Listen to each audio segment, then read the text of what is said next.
araw mga bata! Kumusta kayong lahat? Muli, ako si Binibining Glidel Bartolome, ang inyong guro sa Filipino. Bago tayo magsimula ay alamin muna natin ang mga panuntunan sa klase. Ang panuntunan natin sa klase ay best, B. Basahin at unawaing mabuti ang mga aralin. E. Enthusiastic dapat sa klase. S. Sabihin ng walang pag-aalinlangan ang iyong mga ideya. At T. Tahimik na makinig kapag nagsasalita ang guro. Bago tayo magsimula ng ating panibagong aralin, tayo muna ay magbalik-aral.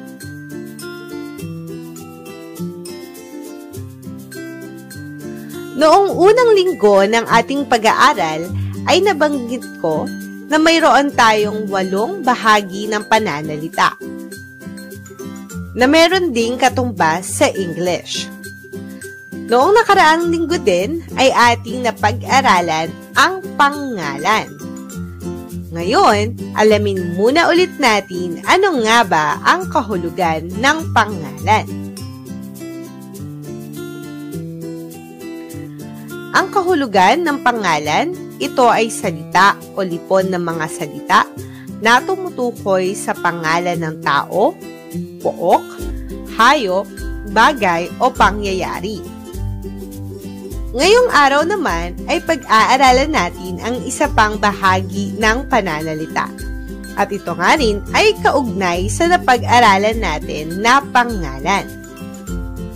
Halika, alamin na natin ano nga ba ang ating pag-aaralan.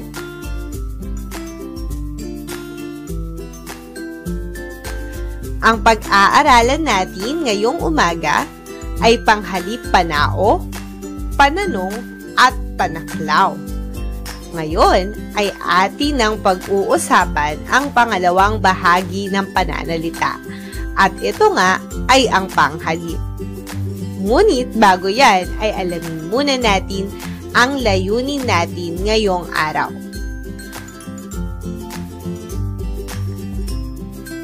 Ang ating layunin ay nagagamit ang iba't ibang uri ng panghalip, panao, pananong at panaklaw sa usapan at pagsasabi tungkol sa sariling karanasan.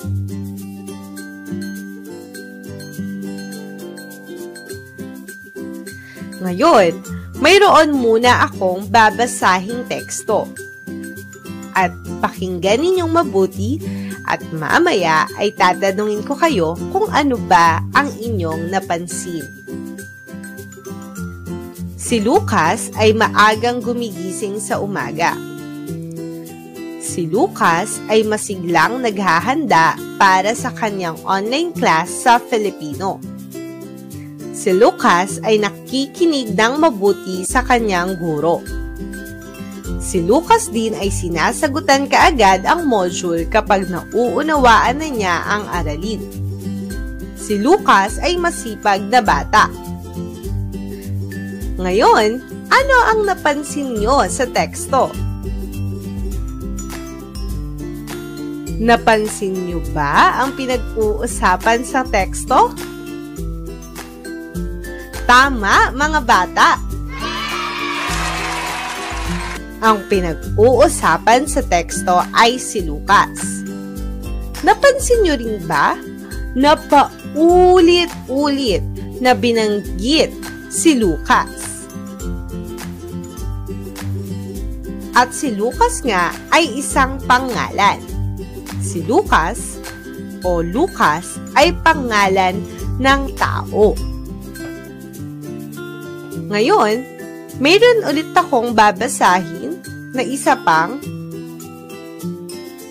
teksto na katulad din kanina, ngunit mayroon akong pinalitang mga salita. Si Lucas ay maagang gumigising sa umaga. Siya ay masiglang naghahanda para sa kanyang online class sa Filipino. Siya ay nakikinig ng mabuti sa kanyang guro. Si Lucas din ay sinasagutan kaagad ang module kapag nauunawaan na niya ang aralin. Siya ay masipag na bata.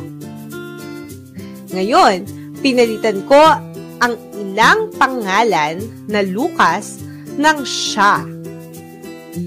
Bakit? Pinalitan ko ng salitang siya ang ilang pangalan ng tao na Lucas upang hindi pa ulit-ulit na magamit ang pangalan ng tao na Lucas. Kung saan, dito, kung mapapansin ninyo, mas naging maayos at malinaw ang daloy ng teksto noong hindi na masyadong paulit-ulit ang paggamit ng salitang Lucas. At ayan nga ang kahalagahan ng panghalip. Ang siya ay isang panghalip. At ang kahalagahan nga ng malaman ang panghalip ay upang hindi natin paulit-ulit na magamit ang pangalan sa ating mga sulatin o pati na rin sa ating pakikipagtalastasan para mas epektibo pa nating magamit ang mga panghalip sa ating pasulat at pasalitang mga gawain. Ay alamin na natin ngayon ano nga ba ang iba't ibang uri ng panghalip.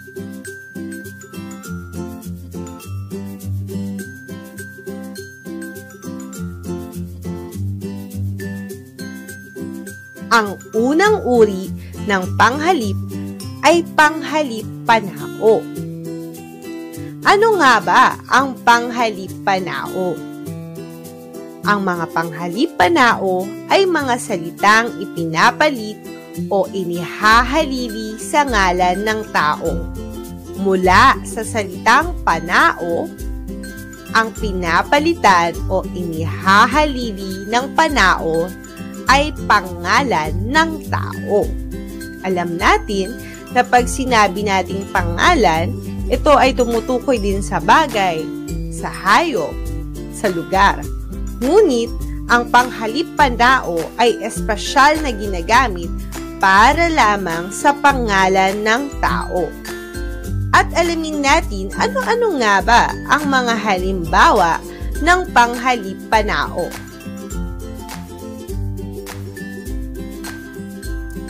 Ito ay ilan lamang sa mga panghalip panao. Ito ay ang ako, niya, kami, siya, amin, akin. Kanina, sa aking halimbawa ay pinalitan natin ang pangalan ng tao na Lucas ng siya. At ang siya nga ay isang halimbawa ng panghalip panao. Ito ay isang halimbawa pa ng pangungusap na gumagamit ng panghalip panao. Kami ay maglalaro ng Roblox pagkatapos magsagot ng mga aralin. Ngayon, ginamit ko sa pangungusap na ito ang panghalip panao na kami, kung saan ito ay tumutukoy hindi lamang sa isa, kundi maaaring dalawa o mas marami pa na tao. Naiintindihan ba mga bata? Ulitin ko, kapag sinabi natin na panghalip panao, ito ay humahalili sa pangalan ng tao. Katulad nga ng ako, niya, kami, siya, amin, at aki. Ngayon ay alamin natin ano naman ang pangalawang uri ng panghalip. Ang pangalawang uri naman ng panghalip ay ang panghalip pananong. Ang panghalip pananong ay ginagamit sa pagtatanong tungkol sa tao, hayop, pook, pangyayari, bagay, at iba pa. Mula sa salitang pananong, ito ay ginagamit sa pagtatanong. At alamin nga natin ang mga halimbawa ng panghalip pananong. Ito ay ang sino at kanino. Itong mga salitang to, ito ang mga panghalip na ginagamit para sa tao. Halimbawang pangungusap. Sino ang guro natin sa Filipino? Kanino kaya ako pwedeng magtanong upang maintindihan ko ang aralin? Dito, ang sino at kanino ay hindi tumutukoy sa lugar at hindi rin tumutukoy sa hayop, kundi ito ay tumutukoy sa tao. At ang pangungusap nga na ito ay pangungusap na nagtatanong. Sa panghalimbawa ng panghalip pananong, ito ay ang panghalip na ano. Ito ay ginagamit para sa hayop, bagay, katangian, pangyayari, at ideya. Halimbawang pangungusap. Ano ang paborito mong kanta? Iba pang halimbawa ng panghalip pananong ay kailan, saan, bakit, paano, ilan, alin, magkano. Mayroon pang ibang salita o ibang panghalip na pananong. Ito lamang ay ilan sa mga halimbawa. Ulitin ko. Ang panghalip pananong ay mga panghalip na ginagamit sa pagtatanong. Ang panghuling uri ng panghalip na ating tatalakayin ay ang panghalip panaklaw. Ang panghalip panaklaw ay salitang panghalili o pamalit sa pangalan na sumasaklaw sa kaisahan, dami, bilang o kalahatan. Tumutukoy din ito sa isang pangalan na hindi tiyak o walang katiyakan kung ano nga ba ito. Mula sa salitang panaklaw, ito ay sumasaklaw. Hindi lamang sa isa, hindi lamang sa dalawa, ngunit kadalasan ito ay sumasaklaw sa marami o ito ay tumutukoy sa isang bilang. Tatandaan din na ang panghalip panaklaw ay tumutukoy sa isang pangalan na hindi tiyak. Halimbawa na lamang. Sino man, kanino man, gayon man, alin man, at saan man. Dito, ang mga panghalip na panaklaw na ito ay hindi ito tumutukoy sa tiyak o hindi sigurado. Halimbawa, sino man. Hindi natin alam kung sino ba talaga ang tinutukoy dito. At ang halimbawa naman ng tanan, madla, bawat isa, lahat, pawa, ito ay tumutukoy sa pangkalahatan o sa pangmaramihan. Halimbawang pangungusap. Walang sino man sa atin ang may karapatang humusga. Lahat ay dapat makiisa sa gawaing pampaaralan. Naiintindihan ba, mga bata? Ulitin natin. Ang iba't ibang uri ng panghalip ay panghalip panao at ang halimbawa nga nito ay ako, kami, siya. Ang panghalip panao ay inihahalili sa pangalan na tao o pangalan ng tao. Ang pananong naman, ito ay panghalip na ginagamit sa pagtatanong. Halimbawa na nga lang ay sino, kanino, bakit. At ang panghalip panaklaw ay humahalili sa pangalan na hindi tiyak. Halimbawa nga, madla, alinman, at lahat. Naunawaan ba, mga bata? Umaasa ko na naunawaan nyo talaga ang ating aralin. Kaya, magkakaroon tayo ng gawain. Subukan natin kung talagang naunawaan na ng lahat ang mga iba't ibang uri ng panghalip. Take note, ang ating pinag-aralan na 3 uri ng panghalip ay ilan lamang sa mga uri ng panghalip. Mayroon pang iba pang uri ng panghalip na hindi muna natin tatalakayin ngayong araw. Tayo muna ay magpo-focus sa 3 uri ng panghalip. At ito nga ay panghalip panao, pananong at panaklaw. Ngayon, ang ating panuto sa subukan natin ay piliin ang wastong letrang bubuo sa pangungusap. Handa na ba ang lahat? Kung handa na ang lahat, ay magsimula na tayo.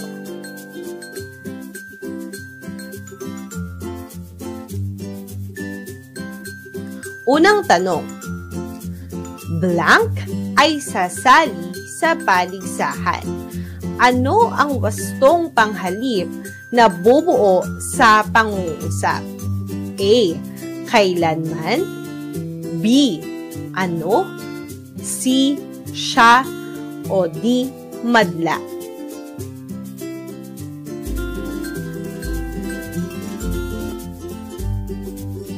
Ang tamang sagot ay letrang C. Siya ay sasali sa paligsahan. Ganyan rin ba ang inyong mga sagot? Mahusay, mga bata! Ngayon ay dumako na tayo sa ating pangalawang katanungan. Ang lapis na nasa lamesa ay sa blank. Ulitin ko, ang lapis na nasa lamesa ay sa blank. A. Pawang. B. Akin. C. Ilan. O D. Ako.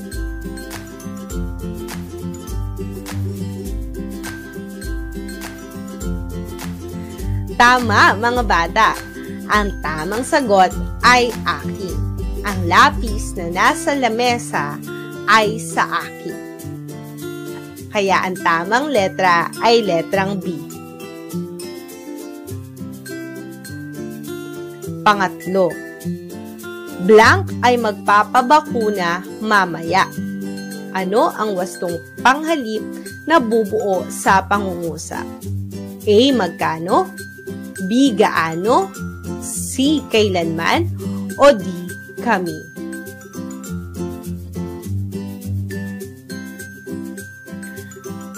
Magaling, mga bata! Ang tamang sagot ay letrang B. Kami ay magpapabakuna mamaya. Dumako na tayo sa ika-4 na katanungan.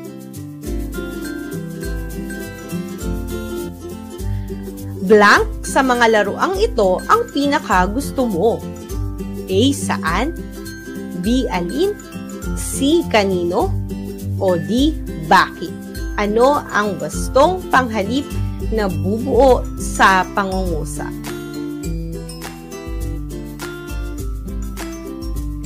Tama!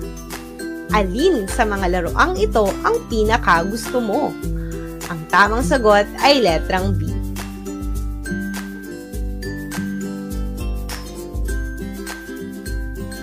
Kalimang tanong.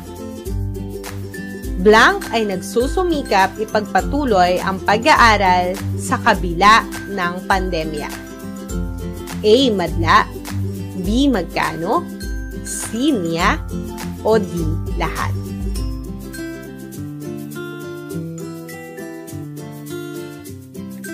Tama, mga bata!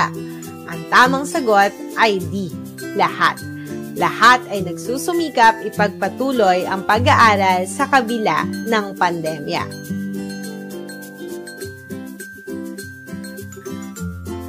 Ngayon naman, subukan pa rin natin ang inyong mga naunawaan sa ating klase.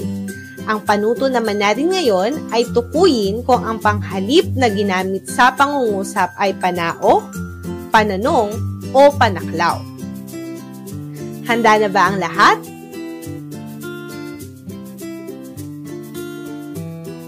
Unang tanong, tutulong ako sa aking nanay. Ang panghalip na ginamit sa pangungusap ay ako. Ano ba ang panghalip na ako? Ito ba ay A. Panao, B. Pananong, o C. Panaklaw?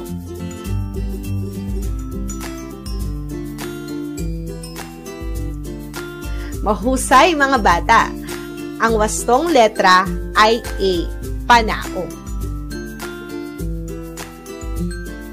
Pangalawa, magkano po ang sorbetes? Anong panghalip ang magkano? A, panao, B, pananong, o C, panaklaw?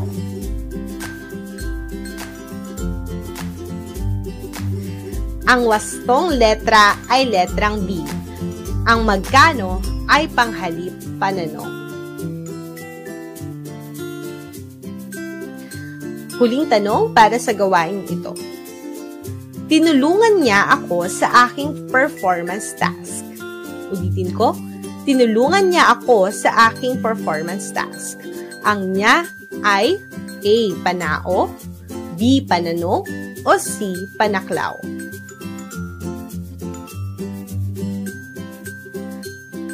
Tama! Ang wastong sagot ay A. Ang niya ay panghalip na panao. Mahusay mga bata!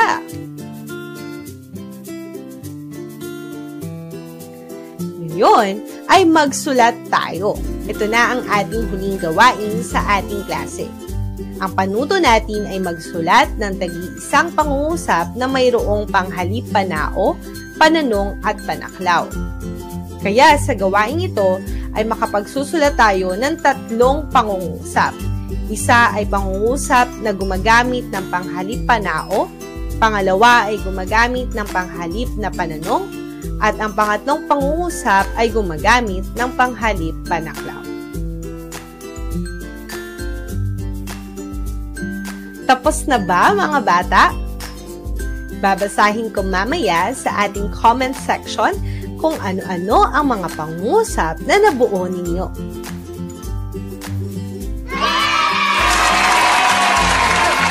Mahusay mga bata! Nawa ay naintindihan ninyo ang ating aralin ngayong araw.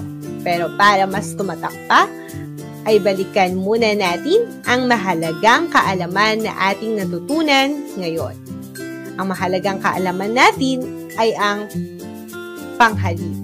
Ang panghalip ay humahalili o pumapalit sa pangalan. Bakit nga ba mahalaga ang panghalip? Mahalaga ang panghalip upang hindi natin paulit-ulit na gagamitin ang pangalan sa pangungusap o sa isang talata. At ang 3 uri nga ng panghalip na ating pinag-usapan ngayon ay ang panghalip panao. Ang panghalip panao ay humahalili sa pangalan ng tao. Halimbawa nga ay ang ako, kami, siya. Ang panghalip pananong naman ay ginagamit sa pagtatanong. Halimbawa nga ay sino, kanino, bakit. Ang panaklaw naman, ang mga halimbawa ay madla, alinman, at lahat.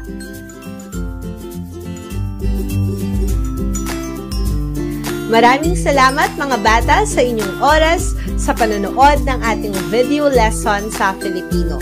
Nawa ay naunawaan ninyo ang ating aralin at kung mayroong mga katanungan ay huwag mahiyang magpadala sa akin ng mensahe.